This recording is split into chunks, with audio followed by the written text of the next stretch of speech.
What's up, everyone? It's Captain Kyle Smith, and this week I sat down for a morning meeting with San Diego Fire Engineer Charles Osterhout. Charles shares his experience running his small business and the challenges he's faced doing so over the last 20 years. Hope you guys enjoy it. All right, hey Charles, welcome to the bullpen. Thanks for meeting me. You're welcome. Glad to be here. It's an honor, and I'm super happy to be here. So thank you for having me. Yeah, definitely stoked.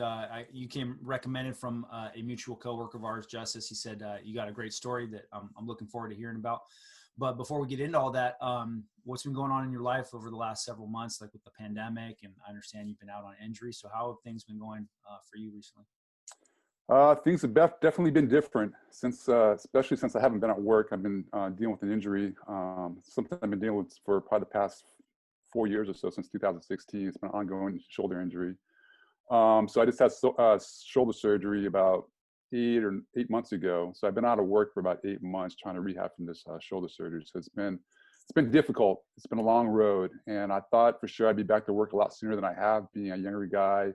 Well, I'm not that young, but younger, and healthy, physically fit. I work out a lot, super healthy and stuff like that. I thought I'd jump back from this injury pretty quick, and it's definitely taking its toll on my body. So I've been struggling with that, and then with the whole pandemic and everything, my kids are home from school, so my wife's, working from, well, she's a teacher, so she's working sometimes from home, but also she goes to the classroom and does her teaching over there too. So I have the whole family here too. So it hasn't been like I just have my own private space while I'm home too. So I have the whole family here. No one's at school. My daughter's home from college, so it's been different. Yeah, no, for sure. But at the same time, it's been good. A lot more family time, a lot more time spent with the family, things like that. So. Yeah, it is. It's like it's forced everybody to have a reset. I get a lot of people saying that they feel like they've taken a system reset in a way and have been able to like reconnect at home, which has been great. And I've done the same thing. That part about the injuries not healing as fast as they used to, man, that's a real thing. And at the risk of sounding like that old guy that used to tell me the same thing, like take care of your body, look out for your joints, especially. That's a real thing. I used to remember thinking, these are just old guys telling me this stuff. I'm never going to get that way, until now I'm like a little injury or a little sprain here and there. It takes weeks and weeks to get back to normal. So I definitely feel your pain on that one. No pun intended. But yeah, man, I want to get into your first alarm here and find out more about you. You ready to get this thing going? Let's do it. All right. Well, as you do know, a first alarm assignment on the San Diego Fire Department consists of 4 engines and a truck, but a first alarm here at the firehouse is 4 questions and 1 piece of advice. You ready to go? Let's do it. All right. Cool. You're going to be first in on your first alarm, and when you're first in, you got to give a size up. And that's who you are, where you work, and how long you've been doing it. Well, my name's Charles Osterhout, and I've been on the fire service for approximately 24 years now. 20 years with the city of San Diego, and then 4 years with Valley Center Fire Protection District here locally in the county. So I've been around for about 24 years total in the fire service. Currently stationed at Station 40. I'm an engineer there. Been there for probably the past, 4 or 5 years or so. So that's where I'm at right now as far in my career. Awesome. And for those folks that are listening that are not from the city of San Diego, Station 40 is in the northern part of our district, or northern part of our city. It's a big district, a whole bunch of variety. They have an engine, a truck, a brush. You guys got everything: a water tender, brush rig, absolutely everything. Kind of keeps things interesting for you, I'm sure. Yeah, we got a lot of pieces of apparatus at our station. Like you said, going from we have engine, truck, brush rig, water tender, light and air. We have a utility vehicle. So we have a lot of pieces of apparatus at our station. So as an engineer, it makes it very challenging, because now we have a lot more responsibility for a lot more rigs that we're in charge of. So definitely keeps us on our toes as an engineer there. And there's always something to do. And with that being said too, we're also a specialty station. So we're the ladder station. So not only have all the rigs, but we're maintaining and testing ladders daily too. So that adds to our plate as far as workload goes. Yeah, for sure. And hand tools as well. And I'm going to just apologize to you up front and to all the folks up at Station 40 for the amount of damage that we caused to the ladders, to all the hand tools down there at the academy. When we're teaching all those folks how to join this career. But so anyway, I want to just kind of push into that first alarm a little bit. You've always been known, Charles, as somebody that has that entrepreneurial spirit, somebody that's always got, a couple different irons in the fire. Where did that come from? Is that something that you've always had since you were growing up, or where does that come from? Well, to be honest with you, I never thought I was going to be a business owner. I never thought about it when I was younger. Never even fathomed me that I'd ever own my own business at any point in my life. My dad was a painting contractor. He's a blue collar worker, painting contractor. Worked the unions and things like that. And eventually, he came to become a business owner and own his own painting contracting business. So I worked for him for a number of years, under his wing, under his business and stuff. But as far as owning my own business, I never thought I'd be in that position to do that. The way it all came about was I went to school at Arizona State, and when I came home from school, after being there for 5 years, one of my buddies who was getting ready to go to law school, I was kind of hanging out with him one day. He was getting ready to go to law school. Well, he had been running a screen printing and embroidery business for a number of years, and kind of built this business up, had a lot of good clients and customers that were repeat customers. Well, he was going to go to law school and wasn't able to run his business anymore. So it came to the point where he was just going to shut his business down. And I was just kind of there at the right place at the right time. And I was like, well, hey, I'm back here from college. I got nothing going on. Don't really have any type of permanent job or anything like that. I'll take over your business. So we kind of came up with an agreement. I actually bought his business for $1. I mean, that's probably the cheapest you can buy business for, is $1. Unless they actually give it to you for free, but $1 was pretty much was a no-brainer. And the agreement was I would just give him a percentage of all the sales over 3 years. After that 3 years, he was free and clear, and the business was all mine. I owned it 100% after that 3 years. So it didn't cost me anything out of pocket. So that's the kind of reason why it was no brainer. It kind of went from there. And it definitely was a learning experience for me, because like I said, I've never had a business. I never dealt with finances as far as dealing with the QuickBooks part of it, and the billing, and dealing with customers and customer service and that type of stuff. Because this is all pre-fire department stuff. This is before you even got in the fire department, probably 5 or 6 years before I got in the fire department. So at that time, it was pretty much my main source of income at that time. Because like I said, I didn't have a job. I had odd jobs here and there, but my business was pretty much my main source of income. So for me, I definitely never had that entrepreneurial spirit. I never thought I was going to own a business, but I was just there at the right place at the right time, and just took the opportunity and kind of ran with it. Oh, that's cool. What a cool story. It reminds me like that saying, success is when preparation meets opportunity, and you're preparing yourself through maybe helping your dad out with his small business. And then this opportunity came along where your buddy's just going to get rid of this thing, sells it to you for $1. You come up with this agreement where you'll just pay him some income over 3 years, and then the business is yours after that. Man, I think that's awesome. It's like what we do on the fire department. We just solve problems. This problem came to you, you figure out a way to make it work, and now here you are. That's cool. Super cool. That's, a lot of people get into real estate investing the same way or a similar way. It's kind of accidental. They never planned on it. They never thought, I'm going to be this, real estate tycoon. Well, no, they buy a single family house. They live in it for a while. They build up some equity, and maybe they want to move into a bigger house. So they pull out some equity to make a down payment on a bigger house, but they are able to hold on to that first one. Then they start renting it out. And slowly they start to kind of build up a real estate business that way. And that's just cool. It's just a cool thing. We most of us don't come from business backgrounds or financial backgrounds, and we just kind of figure out ways to make it work. That's pretty cool. What would you say is what's been the hardest part of running that business? I think the hardest part of running the business at the beginning, it was just learning the ropes. I knew nothing about screen printing. I knew nothing about embroidery. I knew nothing about the process of how things got done. So I had to learn that part of it too. But at the same time, I knew nothing about accounting. I didn't know how to do the books and how to do the accounting part of a business. Because I was a one-person show. I had no employees. I didn't have an accountant that worked for me or anything like that. I did everything myself. I did my own bookkeeping, my own invoicing, my own end of the year taxes. I did all that myself. So it was a learning curve for me to figure out how to do all of that. So that was probably the hardest part at the beginning of the business, was learning how to run a business. Because like I said, I've never been in that position before. But as the years went on, I definitely became more comfortable doing it. And it became easier as the years came on, especially, especially when I got in the fire department. It was something that I was able to run while I was doing my job as a firefighter, just because of the way my business was set up. It was set up perfectly for having another job at the same time. So. Yeah, that's cool.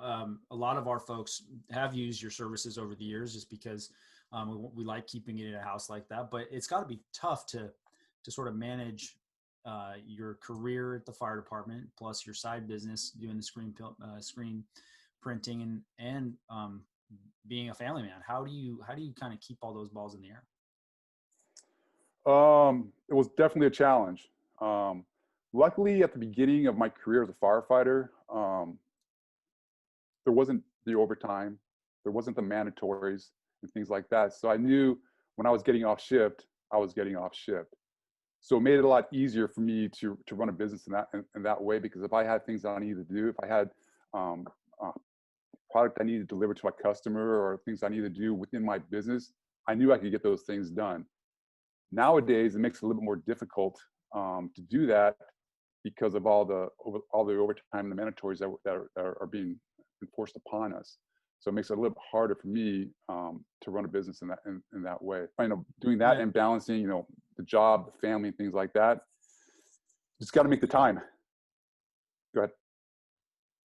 Oh, I was just going to say, managing the time is it is one thing when you can count on being off of work when you're scheduled to be off. So people listening to this that aren't familiar with our system here or what a mandatory is we're short staffed, meaning we don't have enough firefighters to fill all the seats that are required every day, and we have a constant staffing pattern that we need to fulfill that obligation. And so what happens is when we don't have enough people to fill those seats, they force people to stay at work. It's overtime, but it's a mandatory overtime, and so is extremely disruptive to people's personal lives and to other outside businesses like this. And so, I feel like with these mandatories today, how bad they are, being able to manage everything is extremely difficult. And when you're saying, you're saying yes to the responsibilities you have at work, or something's pulling you over here, you're saying yes to that. Well, you have to say no to something else. And,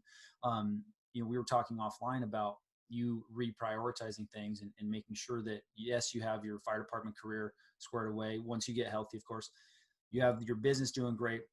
And now it's time to really focus on stuff at home, so that you're saying yes to them. And that's where I'm at too, is my mindset is I want to say yes to these guys first. And what that means, unfortunately, is having to say no to other things, but that's okay.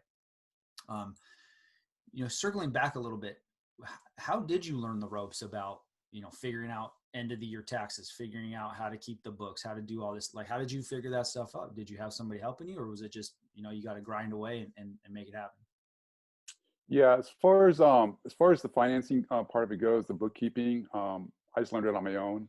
I got QuickBooks and just kind of learned it on my own, how to do the invoicing and things like that, and how to keep my books all in line. But my mom was also a big help because she did all the books for my dad's company. So she was able to help me, when it came to the end of the year, to do my taxes, things like that. She would help me do all that and kind of keep things in line. And then later on down the line, it came to a point where I learned a lot from her that I was able to start doing on my own. And then when things got a little bit more hectic, especially with the fire department, and then with my my business, things like that, my taxes got a little bit more hectic. I ended up going to a tax person and having them do my taxes just to make sure everything was good, and I wasn't taking any shortcuts anywhere and things like that, because I didn't want to. Last thing you want is the IRS breathing down your neck. So I didn't want that to happen. So I wanted to make sure everything was looking good. So I'd end up going to a tax person later on down the road. Yeah, and I think that's really a smart move. There becomes a point. It's a crossroads where, you could commit, X number of hours to really learning the tax code that pertain to your small business. and you could do that. You're saying yes to learning how to do that, but at the same time, you're saying yes to learning to do all those tax things or the bookkeeping and all that other stuff. You're saying no to maybe focusing more on developing the business, maybe focusing more on providing a greater level of customer service or whatever. So there becomes a crossroads where, or it comes a point where it doesn't make sense. It doesn't make sense for you to commit your time, your only non-renewable resource, to learning how to do all this stuff. Let's just hire out the experts that already know how to do this stuff. It's a lot more efficient. It gives you the opportunity to now just focus on working on the business. I'm reminded of, the concept of working on the business, not working in the business. And it sounds exactly like that's what you're doing, but you did have the help from your mom, which is kind of similar to what we do, right? As a culture in the fire department, we help each other out and try to show each other the ropes to get each other, a little head start. That's the whole purpose of the FIREhouse here. But it comes a point at some time, there's going to come a time when you really do need to start building your team out and really hiring those experts. And it sounds like that's what you've done. When did you start? Have you been going solid with your business now since you got out of college, or how's that gone? So 1995, 1996 is when I came back from Arizona State, and that's the year I started the business. So like I said, for that 5 or 6 years before I got hired on with the fire department was pretty much my main source of income. I've always done other things too. I've never worked just one job. I've always worked 2, mostly 3 jobs my entire life since I've been out of college. So even though I was running my business, I was still working for my dad. When I was trying to get in the fire department, I was working for ambulance companies and things like that to try and better myself and to put myself in a better position to get on the fire department. So I was always, in 2001 is when I got hired in the fire department. It was a great job to have and have a business at the same time. So it wasn't like something I had to stop doing with my business because, like I said, I was never a hands-on person with my business. As far as I was not the one actually doing the actual printing or the embroidery of my garments. I had people doing that for me, so I subcontracted all that work out. So I didn't need to be there every day at the shop making sure stuff was getting done. So I was able to maintain a job with the fire department while I was running my business. And getting in with the fire department was also a great way to get more business, because later on in my career, probably within 3 or 4 years after being in the fire department, our department approved on-duty T-shirts. So stations were allowed to personalize or do shirts for their particular station, which was a great in for me because that's what I did. I did screen printing, so it was a great way for me to generate more business for me through the fire department. As the years went on, like I said, I got my degree from Arizona State in exercise science. So I was always in the fitness and things like that. So I was always working out and keeping in shape and eating healthy and things like that. So later on down the road, I got involved with CrossFit, and I ended up working with, like we said, you had Justice on your show at an earlier date, and I ended up working with him and helping him run his CrossFit gym over there. Well, I was working for the fire department, running my screen printing business, helping him run his CrossFit gym, trying to keep my family in line. So I had a lot of things going on. So about 2009, probably about 2010, it came to a point, a decision I had to make. I had to give something up, and I decided to give my screen printing business up. It was very lucrative, when I gave it up, but my passion was in fitness and working out and things like that. And I really enjoyed working at the gym, so I decided to give my business up at that time, and spent probably 7 or 8 years working with Justice to help him build his business, and it was awesome. I had a great time. Learned a lot from him, and he also, I'm guessing he probably learned a lot from me, just being a part of his business and helping him I ran his pro shop and things like that. Having the background in printing and embroidery and resale, he put me in charge of running his pro shop. So I ran his pro shop for 5 or 6 years. Yeah, that's awesome. Yeah, I'll link to Justice's morning meeting here above. But it's just so cool to hear that story. But so you started working for Justice, but and let the screen printing go. But you're back involved in it now, aren't you? Yes, I am. So when he ended up selling his business a few years ago, I was no more, I had no more responsibilities like I had before within his business. So it freed up a lot of my time. My kids are older. My daughter's in college. My son's, he was in junior high at the time, now he's in high school. So my kids are a lot more independent. They don't take as much of my time as it used to when they were little. So I had a lot more time during the day, when they're in school and things like that. I didn't have a whole lot to do. So I decided to, do something that I know how to do. And I already have all the structure set up. I have my contacts still. I still have my printers, my embroiders and things like that. I know how to do it. So I decided to get back into the screen printing business. And, that's pretty much what I'm doing now. And I still do a lot of the stations, a lot of their shirts and things like that. I'm not as busy as I used to be, and I don't want to be as busy as I used to be because I'm getting older, and I don't want my time to be filled up with just running around and just, doing stuff when I'm away from the job. I want to have some time for myself too now. Yeah. So it's definitely more of a hobby now, than actual, pursuing it to like as a business. I mean, it is a business, but to me, it's more of a kind of a side hobby, something I enjoy doing, and helping the guys out in the fire department. I definitely save them a lot of money by them printing shirts through me than going someplace else. I help save them a little bit of money too, too. So. Yeah, that's awesome. And I guess that was going to be my follow-up question to that. What makes, and just to give your business a little plug, it's called the FIREhouse Prints. That's FIRE, but HAUS Prints.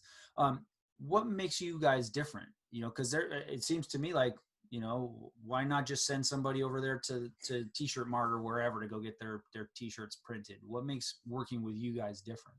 I'm a hands-on person. One of my biggest assets that I think I have is my customer service.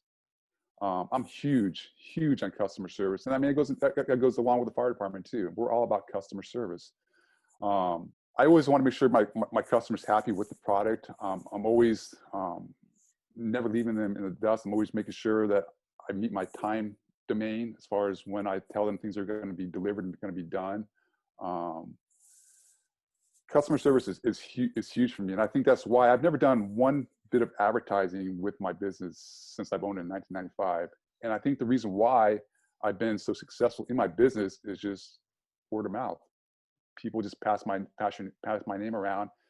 And why do they do that? Because they're happy with the way I've treated them. They're happy with my customer service, and things like that. I mean, going back when I first started this business, and I acquired it from my buddy. I acquired customers, but I still had to go out, and this is before I even got on the fire department. I still had to go out and get customers on my own. How do you do that? You have to go up and you have to walk into a business and pitch it and sell it. And I wasn't a salesperson, so I had to learn that on the fly, how to do that. And one of my biggest customers was Callaway Golf.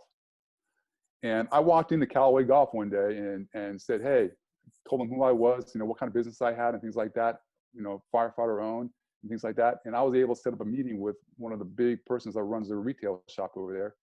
And I ended up landing the deal with Callaway Golf, a few weeks later. So that's something I'm very proud of, that I just did it on my own, kind of walked in and secured the deal. So things like that is just kind of, I think, what makes me different than a normal business.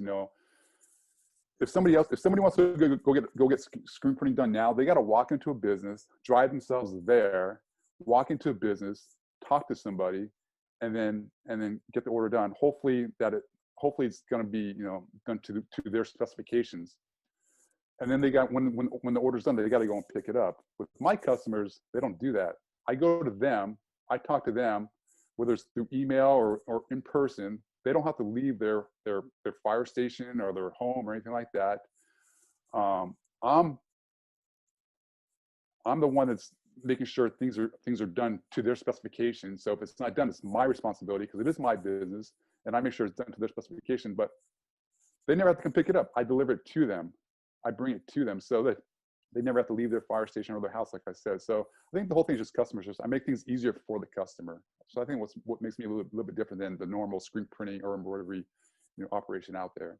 Yeah, no, I think that's 100% accurate. I think as firefighters, we are so accustomed to that. We're accustomed to going above and beyond to provide that higher level customer service. You know that when you're dealing with the firefighter owned business, you're going to get somebody that understands that, but you're also going to get somebody with a high level of integrity, because, you know, that's one of those things about firefighters that everybody just fully understands. And that's something that we protect as fiercely as anything else. It's the integrity of the people that come on this job, the integrity of this job. So when you're dealing with somebody that is involved in the fire service, you can expect that to happen. And if it doesn't, you hit it right on the head. The word of mouth. I mean, if we're dealing with somebody that's got a side business and they're not holding up their high level of customer service that we expect, they're not holding themselves accountable, they're not holding themselves to a high level of integrity, we pass that word around, and I mean, it travels like wildfire, no pun intended. And then all of a sudden, nobody's going to be going to that firefighter run business. So it's a kind of a little check and balance there. Looking back, Charles, do you have, is there a mistake that you made? I want to just ask you this. Is there a mistake that you made looking back that maybe you learned from, and you, not that you wish you wouldn't have done it because there's nothing you can do about it now, but you learned something from it that maybe we can get that information from? As far as mistake within my business, I don't think I can't think of like a mistake I made with my business. I'm very proud of what I've accomplished, you know, throughout the years, building my business. Like I said, you know, I've never done the advertising, it's all been word of mouth. So my business has been pretty successful just based on that. And the fact that I haven't done any, it's all been through word of mouth, makes me very proud of what I've done and what I've accomplished. But I think one thing that I think I would have done, I think earlier on in my career, was just invest more in like my 401k, my Roth IRA and things like that. And whether it's, you know, $25 or $50 or $100 a paycheck, doing that back then 20 years ago, when I got on the job, what a difference that would have made now, just the compound interest over the years. So I think for me, I think just, you know, maybe investing a little bit more in my future when I first came on the job, I think it's one of the mistakes I think I made and kind of learned from. And now, I definitely invest now. I definitely invest into my 401k and things like that. But I think I wish I would have done a little bit more back then. Yeah, God, man, I think we all do. And you, the bummer of it all is you don't realize the power of compounding interest until you're like looking forward, you know, and then you're like, God, I wish I would have really taken the advice of the senior guys. There was a senior guy at your station, Benson Perez, back in the day. Oh, yeah. That took me under his wing and said, hey kid, 401k deferred comp. The third piece of advice he said is don't date anybody on the job, which wasn't a problem for me because I was already happily married. But, you know, it's like getting that message out so that folks just coming on the job can do that immediately. One thing that our folks in particular here in the city of San Diego have to be aware of, though, is if they're on this new SPSBH type of retirement, which is similar to a 401A, if they contribute also to their deferred comp or 457, it actually reduces the match from the city. So we're trying to get the word out to our folks here in San Diego to not do that. If they're looking for other avenues to invest above and beyond that 401k, there's lots of other options like a Roth IRA, a brokerage account, or maybe trying your hand in real estate. But I hear that so often, Charles, is that, you know, I wish I would have started sooner. You know, I wish I would have done this sooner. And I agree. And I'm in the same boat. And I guess I always fall back on the thing, like, you know, we can't change the past, but we can start right here, right now, and change the future. And what that means is do something today. Do something today, whatever it is. There's something in everybody's mind that's sticking in the back of their mind that they know they should be doing, but for one reason or another, they haven't done it. And if anybody listening to this can take some advice from Charles, is what I'm hearing, and I think everybody else listening hears, is somebody that took the opportunities that came his way and took action on it. And I just absolutely love that, man. And I think with that, you got knocked down on your first alarm, bud. Yeah, let me add to that too. Sure.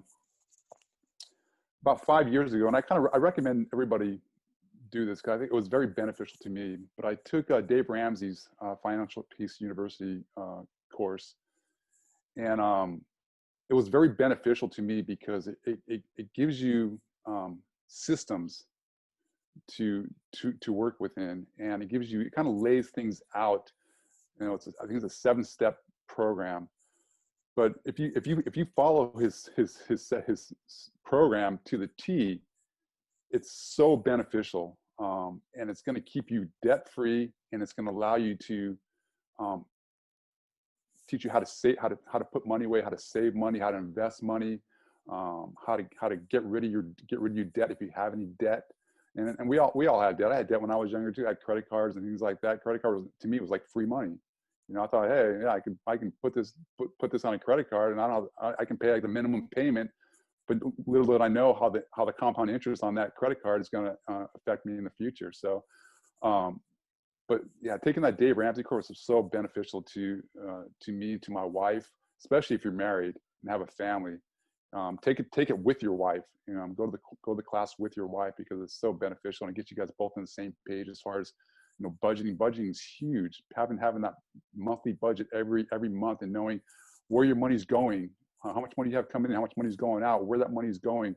Are you putting money in savings? Are you paying off debt and things like that? Yeah, I love that. I was actually just talking to a couple of guys at the station the other day about having these conversations with their significant other and how hard it can be. You know, sometimes it can be a very touchy subject, but if you stick to the baby steps that Dave Ramsey talks about, and I had Aaron Bothwell on a morning meeting talking about the baby steps towards financial freedom, and I'll link that here in the show. You know, it's setting a budget. It's building an emergency fund of $1,000 just to pay off to have that in reserve for when an emergency shows up, because it is going to happen. You know, it's going to be the car blows up and unexpectedly. It's going to be the heater goes out or the air conditioner goes out. And if you don't have that money set aside, well, then yeah, you got to put it on a credit card. And compounding interest works great if you're investing it, but it works against you if you have all this credit card debt built up, because Exactly. It's continuing to build up on you. And you know, before you know it, you could be buried in this mountain of debt. So just doing those baby steps with the Dave Ramsey stuff is great. The piece you talked about with the budgeting, I think, is fantastic. And there really isn't an excuse to not budget these days, because you don't have to sit there with a pen and paper mapping out everything you do each month. There are all these apps like Personal Capital and Mint and others where it's automated. You just fill in the blanks and it pre-populates these budgets for you. So really it is about taking action. You know, again, I'm hearing that theme again and again, just taking action, taking control, being accountable. Just the same way you would be on the fire ground, it's the same thing in your personal finances. You just have to be accountable. You have to take action and start taking steps towards mitigating some of these problems. So that's just perfect. Yeah, and it's also important, very important, to do it with your wife or your significant other, because you both need to be on the same page. In my situation, I do all the finances in the family. My wife, she probably doesn't know how much money we have in our account right now, and because she doesn't really go and check our checking account or banking account or things like that. And she works, she has a good job, but I do all the finances. I pay the bills and things like that. For me, as a person paying the bills, when you have somebody else spending the money too at the same time, and they're not communicating with you when they're spending money, it makes it very difficult for the person paying the bills. Because now when I go to pay my bills, I expect a certain amount of money to be in my account, and if that money is not there, then I can't pay that particular bill that my wife didn't know I was about to pay. So they both need to be on the same page. So it's really important that when you sit down and do that budgeting, that monthly budgeting meeting for the next month, that you guys are both there and on the same page, and they both have the app on their phone so they can see exactly how much money's in each account and things like that. So just being on the same page is very important for, you know, both the wife and significant other. Yeah, of course. It's that's your partner, right? You're gonna communicate with your partner before you go over here and pull hose to the back of the structure to fight the fire. You're going to communicate. You're not just going to go over there and freelance. It's the same concept, right? This is your partner. You're on the same team. You need to have these conversations so that you can both be pulling in the same direction. You know, there's so many parallels in all this stuff. And, you know, while we do a great job on the fire ground, we do a great job on emergencies. Sometimes at home is where we fall off. And, I'm hoping that people listening to this will take your advice and get on the same page with their significant other and start getting down the path. If people are looking to learn more about you, whether they're interested in getting some screen printing for the station shirts or their own personal stuff, Or if they're just interested in fitness stuff or any of this, where could they find you? Well, my email is fire, FIREHAUS, Prince @gmail.com. So that's my email address. That's the best way to get a hold of me as far as if you want to get any type of printing needs or anything like that within your fire station, or just to talk. As far as social media goes, I don't really have any social media. I don't have Facebook or anything like that. I actually canceled it all about a month ago, just because I was just over all the negativity that I was seeing on social media. And I'm a pretty happy-go-lucky type of guy, and I just don't like negativity. And I thought that me going on Facebook was just bringing a lot of negativity to my life. So I was like, I'm done. I'm over it. So I got rid of it. So probably the best way to get a hold of me is just through my email address. FIREHousePrince@gmail.com is probably the best way to get a hold of me. Awesome. Well, I'll link to that in the show notes for sure. I'll be it'll be there for people to use and get in contact with you. But yeah, I just want to say thank you, Charles, for your service to our great city and for your time today. Thank you for having me on, Kyle. I appreciate it. Right on. All right. Thank you. All right. Thanks again to Charles for meeting me here in the bullpen, man. Charles has taken every opportunity and has just run with it. From buying his business off his friend for $1 to helping run the CrossFit gym. He just takes every opportunity and makes the best out of it. I think the key to his success is he maximizes his time by working on his business and not in the business, and that's just perfect. If you'd like to learn more about Charles, you can find him on his email, firehouseprince@gmail.com. That's FIREHAUS Prince@gmail.com. If you'd like to learn more about us, we're on Facebook at The Firehouse. That's f.i.r.e.house. On Instagram, the _fire_house. On LinkedIn, The Firehouse Investors, or any place you listen to podcasts. If you learned something today and you'd like to hear more, please like, share, and subscribe. But no matter what you do, take this information, go out there, and get some. Station F.